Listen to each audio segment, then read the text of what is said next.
सोचिए, एक पूरा मंदिर, वह भी ऊपर से नीचे तक, एक ही चट्टान को काटकर बनाया गया हो। न ईंट, न जोड़, न अलग अलग पत्थर, बस एक विशाल पर्वत और उसी पहाड़ से तराश कर निकाला गया देवताओं का घर। आज भी इंजीनियर, आर्किटेक्ट और इतिहासकार इसे देखकर रुक जाते हैं, सोचते रह जाते हैं कि आखिर ये संभव कैसे हुआ होगा। मैं बात कर रहा हूँ एलोरा की कैलासा गुफा यानी केव 16 की। रॉक कट आर्किटेक्चर का वो शिखर जिसे भारतीय कला का चरम माना जाता है। आज की इस कहानी में हम जानेंगे किसने इसे बनवाया, कब बनवाया, कैसे बनाया और क्यों यह जगह आज भी दुनिया के सबसे रहस्यमयी और अद्भुत निर्माणों में गिनी जाती है। साथ ही इसके इतिहास में मौजूद अनिश्चितताएं और आज इसे बचाने की चुनौतियां भी समझेंगे। अधिकतर शोध यह बताते हैं कि इसका निर्माण 8वीं शताब्दी में हुआ। पारंपरिक रूप से इसे राष्ट्रकूट राजवंश के राजा कृष्ण प्रथम से जोड़ा जाता है, लेकिन कई इतिहासकारों का कहना है कि इसके अलग अलग हिस्सों की शैली से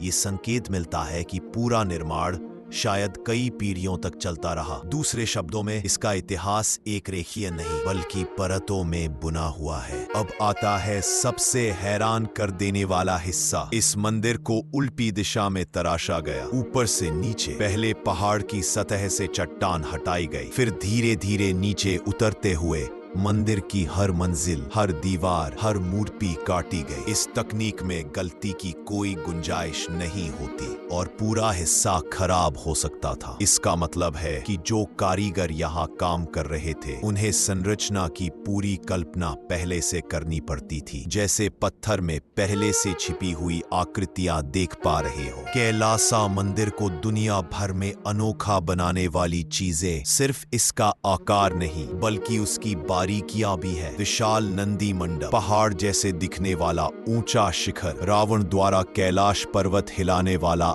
अद्भुत रिलीफ, हाथी और सिंह की मूर्तियों से सजा पूरा फ्रीज और अनगिनत सूक्ष्म नक्काशियां उसी एक विशाल चट्टान का हिस्सा। किसी भी कोण से देखें, ये कला, गणित और इंजीनियरिंग तीनों का असंभव सा संगम लगता है। लोक कथाएं इसे भगवान शिव के निवास कैलाश पर्वत का प्रतीक बताती है, लेकिन इतिहास कहता है कि यह सिर्फ एक धार्मिक केंद्र नहीं था, यह एक सांस्कृतिक और राजनीतिक घोषणा भी थी। और इससे भी दिलचस्प बात, एलोरा में हिंदू, जैन और बौद्ध तीनों तरह की गुफाएं एक साथ मिलती है, जिससे पता चलता है कि उस दौर में यहाँ विविध धर्मों का बेहद सुंदर सह अस्तित्व था। आज कैलासा मंदिर यूनेस्को वर्ल्ड हेरिटेज साइट है, लेकिन इसके सामने चुनौतियां कम नहीं है। बरसात में पानी का रिसाव, ऊपर उगने वाली वनस्पतियों से चट्टान का कमजोर होना, साथ ही बढ़ती हुई पर्यटक संख्या, ये सब मिलकर संरचना पर भारी दबाव डालते हैं। ASI और कई संस्थाएं समय समय पर मरम्मत का काम करती है, लेकिन सवाल आज भी वही है, 1000 साल बीत चुके हैं, क्या हम इसे अगले 1000 साल तक सुरक्षित रख पाएंगे? इतिहास की कुछ बातें अब भी साफ नहीं है, जैसे इस निर्माण की शुरुआत किसने की, किसने इसे पूरा कराया और क्या वास्तव में एक ही शासनकाल में यह कार्य संभव था। कुछ अभिलेख इसे कृष्ण प्रथम से जोड़ते हैं, जबकि कई विद्वानों का मानना है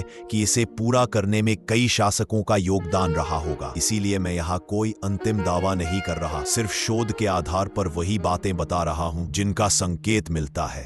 अगर आप ऐसे स्थानों को महसूस करना चाहते हैं जहाँ कला, श्रम, आस्था और इंजीनियरिंग चारों मिलकर एक चमत्कार रचते हैं, तो कैलासा मंदिर आपकी सूची में सबसे ऊपर होना चाहिए। अगर आपको यह वीडियो पसंद आए तो लाइक करें, सब्सक्राइब करें और बताइए, क्या अगली बार मैं कैलासा के किसी एक पैनल जैसे रावण पैनल या नंदी मंडप का पूरा डिटेल्ड आर्ट हिस्ट्री ब्रेकडाउन लेकर आऊं?